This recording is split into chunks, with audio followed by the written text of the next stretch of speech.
Has this ever happened to you? Damn, I'm $1 million short.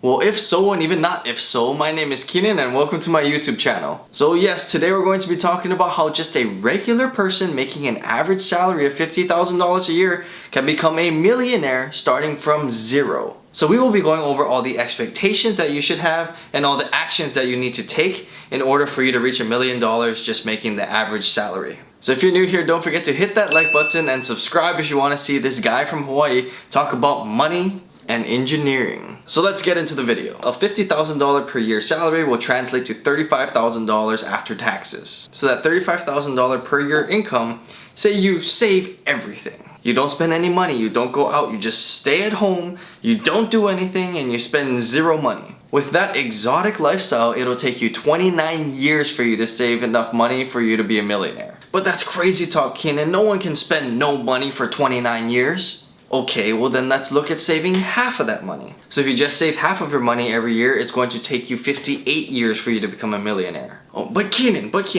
even half is ridiculous. Half is such a hard amount of money for you to save. Okay, fine. So if you Google how much money that you're supposed to actually save, it'll tell you that 20% is your target goal. So if you save 20% of your salary, it'll take you a cool, nice, long 143 years for you to become a millionaire. So that's the end of the video. Thank you for watching. Just joshing with you. But what I'm really trying to show you with this is that just saving money alone makes it really hard for people that are not making an exorbitant salary. Is that the right word for that? Exorbitant? If you're not making a whole lot of money, it's really tough for you to just have the mindset of simply saving. And with the average American only saving about 5% of their income per year, it kind of shows you how difficult that could be. And this also makes sense why most people are not millionaires. And it kind of makes sense, right? If you're only making $35,000 per year after taxes, that's only translating to about $2,917 per month. Which if you have a family with kids or you have loans that you have to pay off, a lot of that $2,917 goes away very, very quickly. So if you're sitting there and like, there's no way I can save 50% of my salary, there's no way, even 20% is going to be tough. But you still want to be a millionaire within the century? You need to do more than just the minimum saving to make that happen. So you can start with finding a way to just make more money. And you can do this through promotions, or you can get a second job, do some sort of side hustle. Even if your side hustle made as much as your salary of $50,000, it's still gonna take you 30 years if you saved all your side hustle money for you to reach $1 million. So what are we to do? Well, besides the very obvious of hitting the like button and subscribing to the channel, you need to invest. When you invest, you're buying into something that has the potential to grow while you don't work. And that's why people invest in the stock market, they invest in real estate, because these are assets that actively grow while you do other things. Whereas when you work at your job or you work at your side hustle, the business is typically not growing or your salary is not growing unless you are actively doing that job. So let's take a look at investing in the markets and how that can help you become a millionaire. So we talked a little bit at the beginning about expectations. So let's say your goal is to be a millionaire in 10 years. What is that going to take? I always use the S&P 500 index, which is basically a fund that owns the top 500 companies in the US. And that has been growing at roughly 8% every year. You would need to invest $64,000 every single year for you to be a millionaire in 10 years. And that is 1.8 times the income you bring home, so that's sort of impossible. But this channel is all about positivity and motivation, so we'll never say never over here. So let's say you take your 20% saved per year, which comes out to $7,000 per year, and you invest that into the markets. If you average a rate of return of 47% or better every single year, you could be a millionaire in 10 years. But then also you would be the most magnificent person in the world. So take your chances, but that's not the path I would suggest you try to go down. So okay, Keenan, maybe 10 years, little lofty. What about 20 years? So if you want to be a millionaire through investing in 20 years, you're going to need to invest $20,250 every single year, which translates to a little over $1,600 per month, and that's 57% of your monthly income that you need to invest. So finally, we've reached a relatively achievable milestone. But still, 57% I realize is a lot of money for you to invest. But as you can see, the power of investing in compound interest And if you really want a banger of a video about compound interest, I made one in the link above. But remember when we said earlier that if you just saved 50% of your income, it would take you 58 years for you to reach $1 million? And here, 57% of your income, it's only taking you 20 years for you to actually reach $1 million. And this is the power of investing and compound growth. But some of you may still be yelling at your screen like, dude, we told you, 50% is a ridiculous amount. Okay, sorry.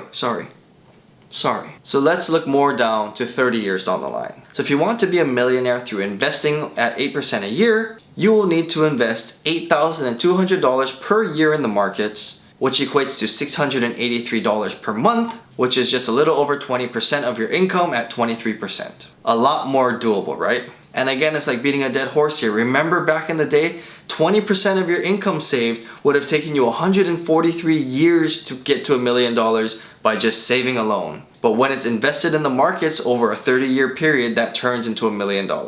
And this is why it's so important if you're just making the average salary to get your mindset right.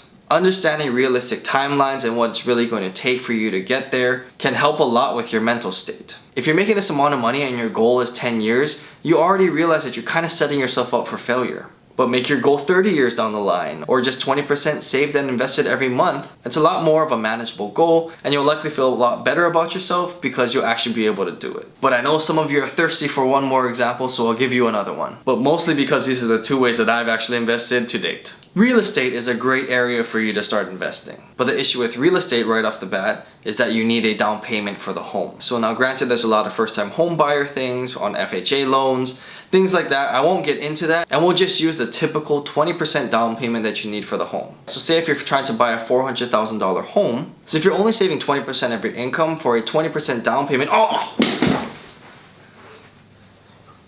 where did that come from? If you're only saving 20% of your income to save that 20% for the $400,000 down payment, it's going to take you like 11 and a half years for you to get that amount of money. And that's why a lot of people stray away from real estate, because that down payment just seems so insurmountable. If you save more, if you're diligent enough, and you save at least 50% of your income, that amount of time shrinks from 11 and a half years to 4.5 years. And also to keep in mind, I'm using an example here of $400,000 for the home. But I know there are other places in the United States that have homes for $200,000. So your down payment will be half. It's just we don't have that really here in Hawaii. So for all my local fans at home, it's just not a relatable number. I wish we could buy a place for $200,000. One can only dream. But now we're going to get into the real titillating part of real estate. Especially here in Hawaii, or just in general any great location, real estate is a pretty safe store of value, and if you use it as a rental, you can have someone else pay off the rest of your mortgage. So for example, if you buy the $400,000 home, put your 20% down, at a 4% interest rate, your home loan will be roughly around $1,500. So if you can find someone to pay that amount or more in rent, you'll only have put down 20%, and at the end of the 30-year loan period, you'll get the full value of the house back plus whatever the house appreciated over the 30 years. So in this case, you would have put in $80,000 and say the home appreciated to like $500,000. So you would have made $420,000, which is pretty good. And to me, I think the appreciation of $400,000 to $500,000 in a 30-year period is actually pretty low. Because if you look at history, the median home price 30 years ago was $79,100. And that has now ballooned to about the high $200s to $300,000 range. So that's around a 300 to 400% increase. So it wouldn't be completely out of this world to think that your $400,000 property will balloon way past $500,000, and all that extra money is just more in your pocket. And keep in mind, somebody else paid your home off. All you had to do is put down 20%. So at the end of the day, let's not get complicated with this. You can become a millionaire with just a regular salary. You have the option to be very aggressive with it and save a lot of money, and you also have the option to kind of take it easy. But you have to keep in mind that the taking it easy at the 20% savings is not average. And it makes sense. If it was easy, everyone would be a millionaire. But I want you all to know that it's realistic. To give yourself the best shot of becoming a millionaire, you need to maximize your savings and make sure that it's invested in places that'll grow while you work at your other job. And here's another perspective too. Maybe you listen to this whole video and it just sounds like, you know what, that doesn't sound worth it to me. I actually really enjoy my life now. I like the things that I spend on, and if I think long term 30 years from now, I don't think I'm gonna regret the decisions that I'm making today. That's fine. And that's what I really want this channel to be. If you're going to pick one way of doing things, that way is just whatever makes you happy. But if you want this, you want to be a millionaire, you want to grow your money, and you know that that's going to set yourself up better for your future, the game plan for that is very simple. So I hope this video was very helpful for you all, hopefully inspiring, and maybe gave people some glimmer of hope that we can get this done. And if you got that exciting feeling of inspiration, use that feeling, use that power to just hit that like button and subscribe and hit the notification bell so that you can join our growing family here on YouTube. Thank you for watching. I really appreciate your time, and I'll see you on the next video.